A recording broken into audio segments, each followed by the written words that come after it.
This week, the stock market is continuing on its rocky roller coaster ride, like we talked about in the last episode. The market is shifting its focus to the health of the consumer to understand if we are in a recession or not. We know recessions are called in hindsight by the NBER, and we discussed this in great detail on our earlier episode 13 titled, Are We in a Recession? However, couldn't we look at today's data to get an indication of the health of the consumer and what the potential turning points might be? Yeah, absolutely. A recession's called by the NBER. It's really subjective, to be honest. However, there's a whole dashboard that we could look at that we did discuss on that episode that we'll definitely link into this. But we need to revisit the business cycle, what those turning parts are, those periods of the business cycle, and what a recession is, and assess the current data as well. Sounds good to me. You're listening to Market MakeHer, the self-directed stock market education podcast that breaks down complex financial topics in an easy-to-understand manner from her perspective. We're your hosts. I'm Jessie Denouy, a never-too-late-to-the-game investor here to ask all the questions about what am I supposed to be doing to have a retirement, and how do I do that thing rich people do and make our money make money? Want to make your money make money. Make my money make money. I love your phrase. And I'm Jessica and Skip, here to make it make sense. The resident finance expert, here to answer all of those questions and more. And the goal of today's episode is to understand how the business cycle works and how it relates to the stock market. Because the business cycle has to do with the economy, and the stock market's not the economy, but it's related. That's right. Hope I didn't complicate it already, but nope. Here we go. Still here. Awesome. Okay. So why is it so important to talk about the business cycle right now? Right now, we keep talking about the Fed, and we are assessing the importance of the economy because the Fed's actions normally end in a recession. They're normally the ones that tip us into a recession because they're trying to slow down spending, which subsequently slows down growth, which is a component of the business cycle, and it hurts the consumer, which is a piece of the economy. The people aren't the stock market, companies are, but people are part of the economy. So we need to understand what the whole business cycle is, because now the stock market is paying attention to the health of the consumer, where the economy is. I haven't looked at unemployment data this close in my 15 years because of just where we are in the cycle, we call it. Wow. The Are we in a recession question, it helps us understand if we're going to have what type of landing, the soft landing, a hard landing, no landing. It really depends on where we are in the business cycle, if we're in a recession, if we're having a period of contraction, and if it's subjectively called, or might be. Hold on. Okay, so before we get into the business cycle, let's go back and define what a soft landing, hard landing, and no landing is again real quick, because I want to make sure I understand it. A soft landing is like a slow down in economic growth with controlled reduction in inflation. So we're thinking of a pilot making a very slow, controlled descent under the cloud cover to safely land a plane. And it's usually followed by a period of growth, right? Yeah, so it's soft because we're coming down from our expanding economy, which we're going to get into a little more detail, but we come down slowly. We're not hitting hard, and then usually after you land, you take back off. That's the growth period. Oh, okay. And then a hard landing is when the economy contracts sharply due to the central bank or the Fed's efforts to control inflation. So in this scenario, the plane has had an emergency landing, I guess. Yeah, so it's like right now we're trying to assess that. Did the Fed tip us into a recession? They're reacting to unemployment data. We had a spike in unemployment that surprised us after the last Fed meeting, where we were surprised that they didn't cut. And we would rather them cut slowly rather than quickly, because now they're using tools because they broke the economy, because the consumer is so constrained, and that's bad.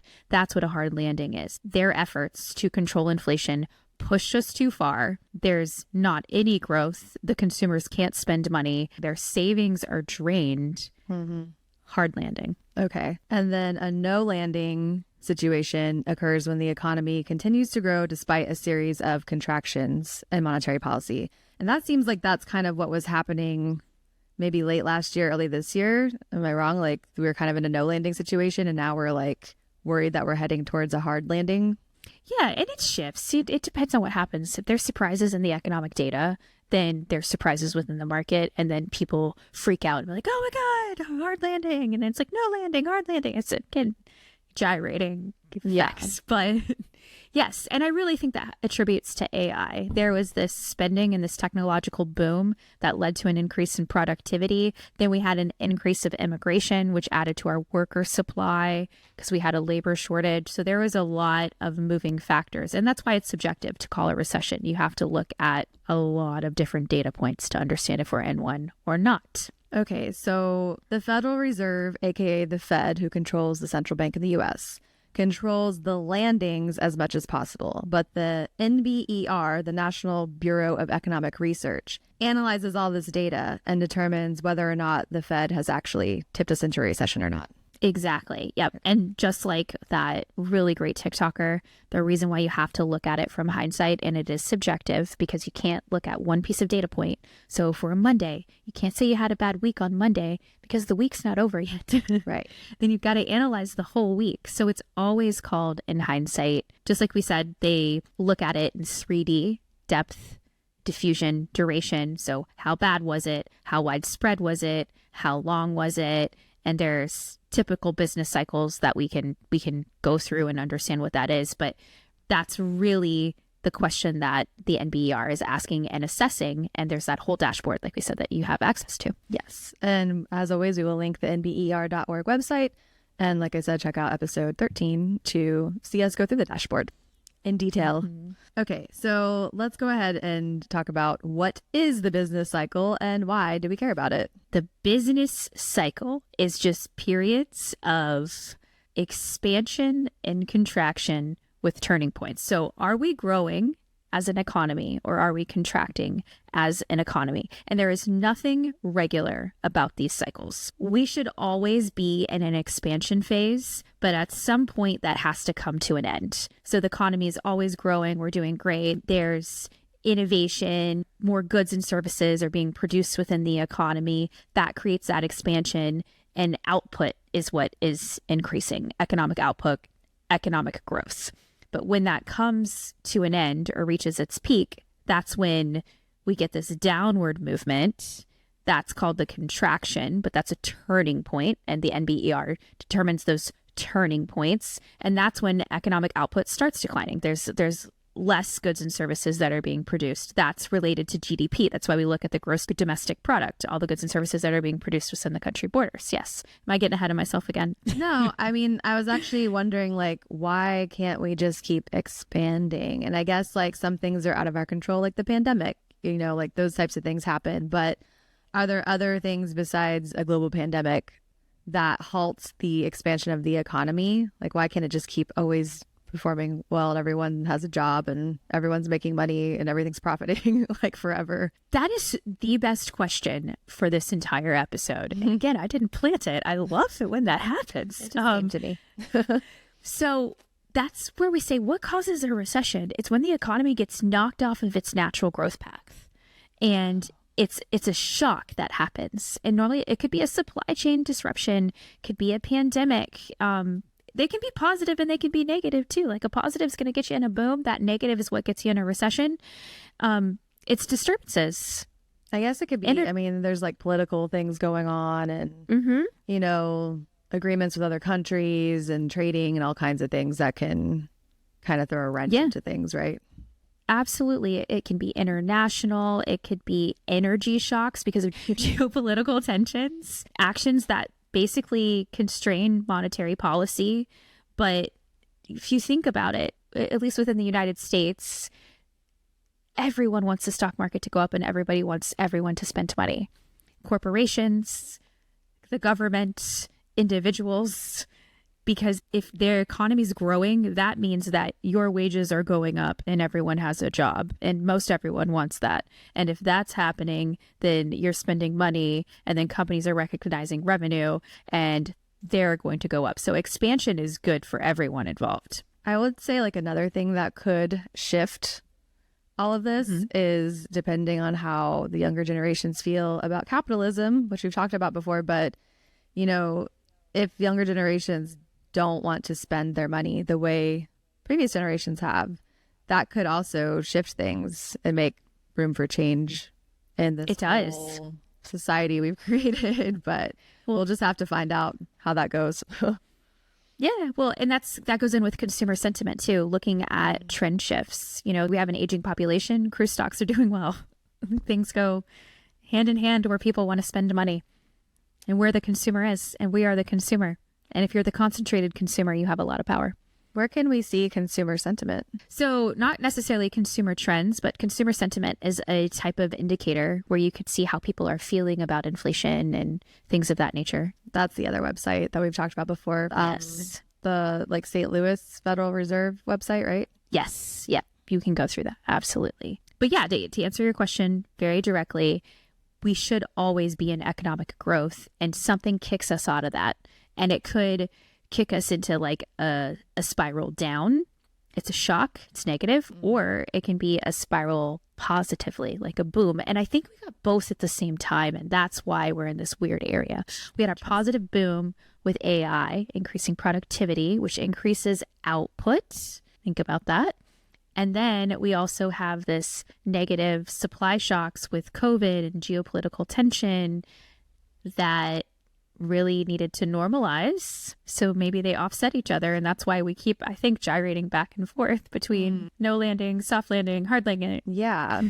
I'm always like wondering where we're at right now, like which one, where we're heading. We're kind of all just, letting the pilot, the Fed, take control. I think we need to cut rates or we're going to get ourselves into hard landing scenario. Yeah. I'm in soft camp right now. But well, let's go back to really breaking down the business cycle then, so we can understand how this all affects the economy, which can affect the stock market. We've talked about this, like we said in episode 13, but let's like really break it down and understand how the business cycle works. Yeah. Is this where we're going to bring a very fun analogy back? My favorite one of all time. Yes. The business cycle, it's like the menstrual cycle. More than just a period. It's way more sophisticated and complex than that. There are so many activities that are going on between our brains, our ovaries, and our uterus, all linked to hormone levels that are changing. So think about that as data. Our cycles have two phases. So we have before ovulation and after ovulation. Our hormones change, and subsequently our energy levels change. So we could be in this period of expansion or contraction and have turning points based on our hormone levels. Just bear with me here when we bring it all together. But it's so similar. The business cycle is because expansion means a period of economic growth. So think of this when your hormone levels are increasing, you're thriving. But then that turning point in the cycle, it happens after ovulation. You're not pregnant, your hormone levels start plummeting and you lose your energy. That's like the contraction phase within the business cycle, which could lead to a recession. And just a little disclosure, we are obviously not medical scientists or doctors, and today's analogy is more of a comparison of how our menstrual cycle works in phases and makes us feel, and how that can relate to how the business cycle works when we are looking at how it all comes together. So to continue this analogy, let's say the uterus is the economy and the business cycle is the menstrual cycle. And the stock market would probably just be like the companies involved in your menstrual cycle, like tampons or discs or whatever, birth control, things like that. But I digress. Dina cups. I've been using the discs lately, and I like them personally. I don't even know what that is. I will tell you all about it. We're not sponsored, so. Okay. No, but they're better than the cup, I think. Okay, so the business cycle, like we said, is economic phases of expansion and contraction, similar to the follicular and luteal phases of the menstrual cycle. And the business cycle has peaks and troughs, which are the turning points, similar to ovulation and menstruation. So we have the 4 phases of the business cycle, right? Do you want to go over the 4 phases of the business cycle? Yeah. So it's very, very simple. It starts with a troughs or at the bottom, and then we move into expansion. The economy's growing, we're thriving, everyone has a job, unemployment is low, productivity is up, income's going high, inflation is even getting higher. That eventually comes to a halt. And again, it's normally by a shock of some sort, some type of thing out of nowhere. That moves into the peak. So that's our third phase. It starts to get into a slowdown. Then we go into a contraction. Monetary policy could have been the one that tipped us there. Normally it is, because it's an expansion is coupled with inflation. Once we reach that peak and go into contraction, then GDP starts going down. There is less productivity. Companies are protecting their profit margins because there isn't spending. And then eventually the last leg of those profit margins is layoffs. And layoffs are coupled with recessions. Then the Fed might come in and start stimulating the economy. We go to a trough and then we expand again. And then so you go on this continuous cycle. However, there's nothing regular about it. This is like an irregular menstrual cycle. Well, and so what we would call the 4 phases of the menstrual cycle. It would be the follicular phase, ovulation, luteal phase, and menstruation. And we know that day 1 of the menstrual cycle starts with day 1 of your period, menstruation, which also means you are in the follicular phase. So let's start there in our comparison. So we're talking about expansion, which would be the follicular phase. Like, let's say you're kind of out of your period already. So we're in the follicular phase of our period. The economy is growing. Our egg follicles are growing on the ovary. We have follicle stimulating hormones and estrogen growing in this phase. So everything's growing, right? That's the expansionary phase. Yes. Then a peak or a turning point. These are the things called by the NBER. So the turning point peak would be ovulation. We're at our highest energy point. It's like the 5 days leading up to ovulation, the day of ovulation. That's when you can get pregnant typically. And your estrogen is interest rates, let's say. And everything is like raising to kind of try to level things out. I mean, that would make sense because you're getting a lot of inflation in the expansion piece. And then you need to slow down the growth and you need to get those hormone levels to come down. The peak of expansion, interest rates are high, right? Yes, because they tipped us too far. Because inflation was high, interest rates are high at the peak. So that's why the NBER calls the peak turning point, because we've like turned into a peak now where something like inflation is getting too high. No, because the Fed is the one that is tackling inflation. That is their mandate. They are attempting to slow down the economy. But if they slow down the economy too much and put us in an economic contraction and economic output declines, right? So the peak, it's like, yeah, you're ovulating. I've seen some studies on this. When we're ovulating, we're feeling a little like sexier and dressing different and we're more sociable. We're out there more, but you got to like not let things get a little too out of control or you can get pregnant unless that's what you're trying to do. But yeah, the peak in this ovulation analogy is we're saying that things are getting too high though, like too expanding too much, too fast. Yeah, that could be a piece of it because inflation happens somehow just in where we are kind of in this cycle. Yeah. Remember, not all cycles are the same. Not all menstrual cycles are the same. Yeah, they change over your lifetime. Yeah, but it was also coupled with an economic shock as well. But we're still expanding, beyond that. So yeah, no, this analogy absolutely still works because you feel that way. Like you feel good. You put makeup on. You feel great. Like I feel like I could conquer the world. I get all creative. And then it leads to sad and frumpy once that turning point happens and bloated and headache. When we're at this peak and the NBER calls that peak, that's what turns us towards the contraction. Right. You could see that with the data. It's just the contraction is normally coupled with a recession. They call the recession. So the NBER calls turning points and they tell if it was a recession or not. Okay. So the contraction phase of the business cycle, which could or couldn't be a recession, like usually is, not always. It would be like our luteal phase of our menstrual cycle where, your body didn't get pregnant when it pushed that egg out. So now your uterus is contracting, aka you're cramping, you're bloating, you're getting headaches, you're giving 0 Fs and hate everything and on edge. And Jess and I happen to be in the luteal phase right now.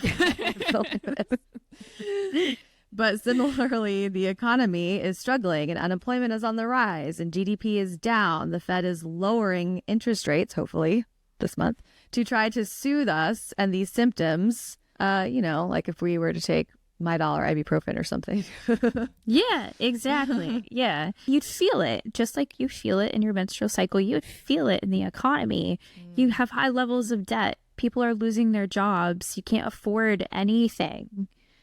Yeah. Or like, when is it going to end? Our hormone levels are dropping. And this is what the NBER is looking at in terms of economic data to determine the recession, which has already happened in hindsight, like we've talked about. So it's possible we're already in one and it hasn't been called yet. And so that's the contraction luteal phase part of this cycle. The next would be another turning point called the trough, which would be your menstruation. You get your period, energy's low, Start all over. Do much. Yeah. And it does. The menstruation starts the cycle over again. And you still have your low energy. Hopefully you're resting a little bit, you're kind of recovering, just like the economy is recovering from the trough turning point. Exactly. Yeah. The lags that are involved. Like, we literally could have already been in this period of economic decline because it's subjective and they look at it in 3D, depth, diffusion, and duration. We have already had 2 consecutive quarters of negative GDP, but that's just one component of it. That doesn't tell us that it's widespread or if it was deep or how long it was even. I mean, we just feel it as consumers in the economy. You can start feeling when things are like getting rough. Not just within yourself, but the sentiment of your friends and your family and other people and what people are posting on social media about prices are too high or credit debt or whatever. Yeah. In the great financial crisis, the 2008 housing crisis with the CMO collateralized mortgage obligations, that peak was December of 2007. They announced that peak December of 2008, a year later. We were already in a recession for a year. That recession, yeah. Yeah, and then we were only going to be in it for another 6 months, but we didn't know. So it's difficult because it's a subjective thing, but we could look at history to understand different cycles. Where did the shocks come from? That one was a housing crisis. Always some type of shock is associated with a turning point or recessions. It's like when you're tracking your period in an app and you can go back and look at how your cycle has shifted over time. Yeah, maybe you're like, I don't know, eating some different food and then adjusted your hormone levels. Or you're just, getting a little older and your cycle is getting a little shorter and you're like, wait a minute. And it's just like that hindsightness where sometimes like you're not understanding why you're feeling so irritable and everything sucks. And then you get your period and like, that's like the boom, like, oh, period, duh. Now it's all making sense in hindsight. Exactly. So let's go through what a recession looks like, a typical one. Remember, there's not typical ones. And then we can think about the data. So now that we know it, it's like with feeling. I love that analogy. So like maybe we could think about what you feel. So first what happens is there is that shock. We had supply chain issues. The shock is COVID, right? Right. No one could travel, so supply chains were cut off. Geopolitical tension, hard to get oil. Inflation is a global issue, wasn't just a US issue. There's our shock. When that happens, firms start reducing their investment. No CapEx spending because they're preparing. Just like we say, oh, hurricane's coming, something like that. We prepare, right? Right. We don't know when, but it's usually starts with no more business investment spending, which is a component of GDP. So you should be able to see that in GDP. So we already had 2 consecutive quarters of decline in GDP in Q1 of 2022 and Q2 of 2022. Right. And we've said in the past, like the last time we talked about this, that 2 consecutive quarters of decline could indicate recession, but not always. That's right. You could miss your period and still be pregnant, I mean, you could have your period and still be pregnant. Oh, yeah, that's what I meant.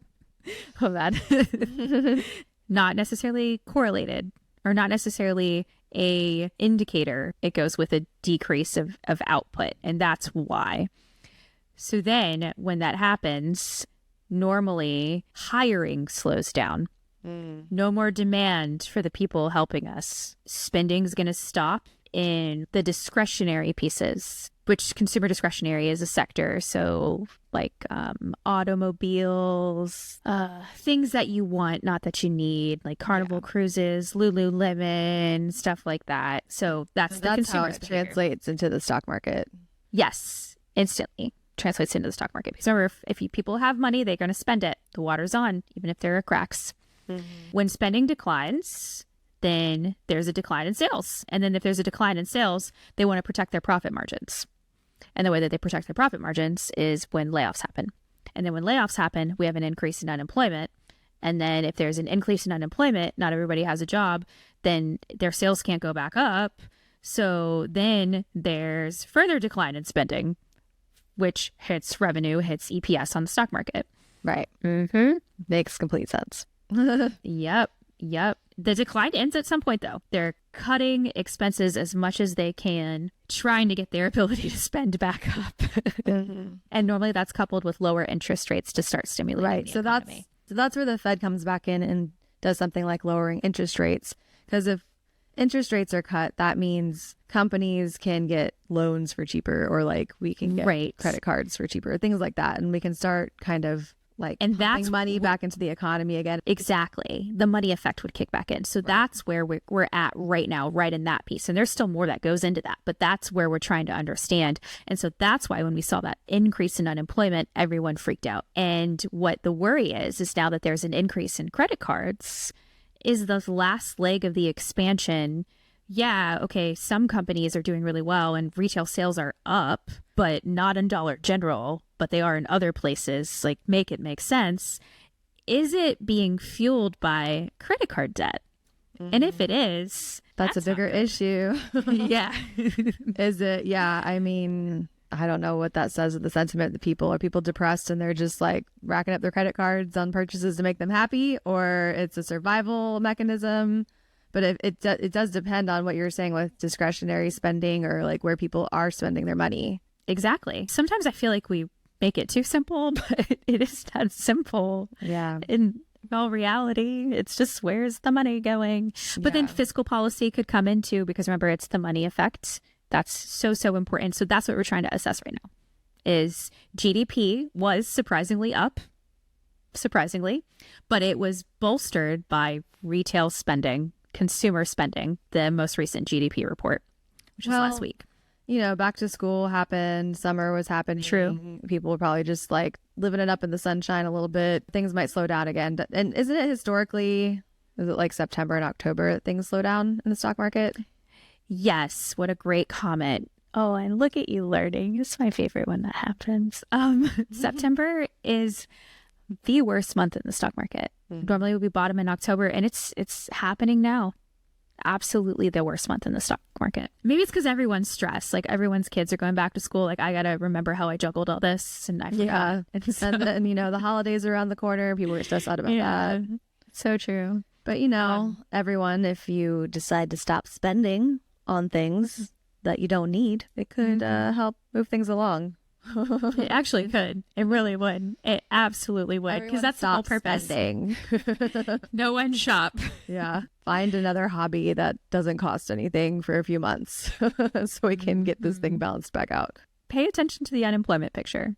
That's why the Fed has shifted to the unemployment picture. And hopefully this brings a puzzle together, because now we saw that the Fed has really tackled inflation. PCE is at 2.5%. The previous month was at 2.6%. They're on the other side of their dual mandate, which is the unemployment picture. We want them to lower interest rates to prevent companies from having mass layoffs, to be honest. If we're going to stop spending and then they decide to start cutting costs, then no one has a job. That's going to be coupled with a recession. Yeah. So if they start lowering interest rates, well, then companies could start spending more. They'll spend, would lead to hiring. Even if it's increasing in automation and other things like that, that is good for the economy. That's what we want them to do. But we don't want the Fed to do that too fast. Slow is good. Going slow on the way down is good. So a slow descent. That soft landing is what we're looking for, right? We are looking for a soft landing. Yes. And that's why we say the Fed, they have like a balancing act, right? They're trying to balance all of these things that they're mandated to do to make sure that we don't crash, have a hard landing, emergency landing, but that we're not just like kind of hanging out up in the air and things aren't progressing or growing. Exactly. So we get a employment picture once a month. Our next one is actually tomorrow. We're doing it again where we record the episode the day before the data comes out. Yes. And there is a lot of data to pay attention to. And that data is the employment picture, which has been looking like it's deteriorating as of late. Private payrolls increase less than anticipated. So a slowdown in hiring. So now you can see like what's associated with a recession. Like, okay, well, now that's worrying about the health of the economy. It increased, but it was downwardly revised because the data is not perfect. They always go back and do revisions all the time. And we've had the weakest month in payrolls since January of 2021. We've got the lowest level of job openings since January of 2021. We are going to get an unemployment picture tomorrow. We're going to get CPI the following week. So we're going to get some inflation data. We're going to hit a Fed blackout period because they can't talk to us before they make their next interest rate decision, which definitely seems like a at least 25 basis cut. It's going to be interesting to see how the market perceives what they do, because now it's that other layer, like we talked about last episode. We had Mary Daly, she's the San Fran Fed president. She said, as inflation falls, we've got a real rate of interest that's rising into a slower economy. That's a basic recipe for over-tightening. Over-tightening means they're trying to tighten monetary supply. They do that by raising interest rates. So they push us too far. So her comment is agreeing that we've been pushed too far and we need to cut the rates. Yes. Okay. And then Bostic, who is the Atlanta Fed president, said we must not maintain a restrictive policy stance for too long. That's it. He's like, all right, we're done. So there is lots of indication from the Fed that, hey, you know, we're done. And but the beige still, it's only going to be cut 0.25% or maybe 0.5%, right? Right. But if we start the descent, because the market's forward looking, companies will then say, okay, I know that I'm going to have more money. I know if I have debt, it's going to expire and I can refinance it at a lower rate. I can afford to hire with my projections. That's going to start stimulating growth.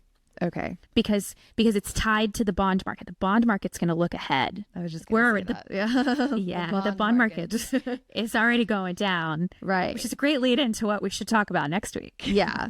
We should really talk about what bonds and fixed income securities are, like how to kind of balance that out in our portfolios. Yeah, we're going to introduce actually a little bit of portfolio management finally.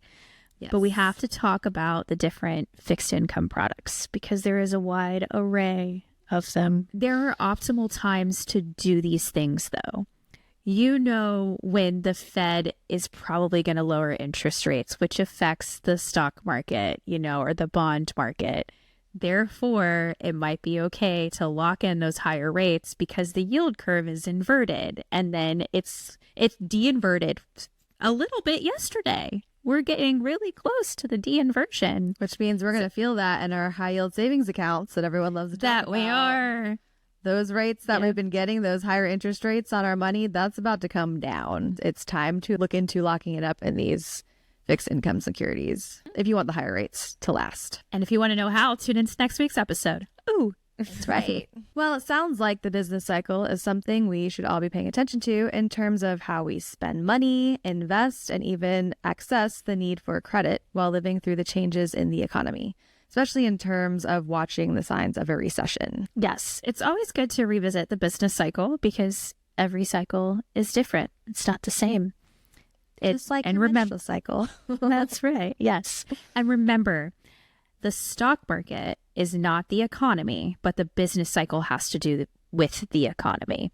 But the stock market is very centralized around the consumer, which you should have learned from episode 2 if you've been following us. That's us. We're the consumer. That's right. But if you found this helpful, go ahead and do us a solid favor and leave us a review or give us a 5-star rating. It definitely helps the algorithm to spread our word, gets us on those charts. We appreciate you. Subscribe, follow us on our social channels, and we do have a couple areas where you could donate if you feel so inclined to help us keep our financial literacy for all cause going. Yes. Don't forget to comment on the new Spotify feature as well. Love responding to that, and download our free ebook. That explains the stock market in so much more detail. And until next time, keep building knowledge and keep breaking those barriers. Remember, investing involves risk. There is always potential to lose money when investing in securities. MakeHer provides educational content and resources for informational purposes only. We are not registered financial advisors and do not provide personalized investment advice. Any information provided by MakeHer on our website or podcast is not intended to be a substitute for professional financial advice. MakeHer is not liable for any investment decisions made based on our content.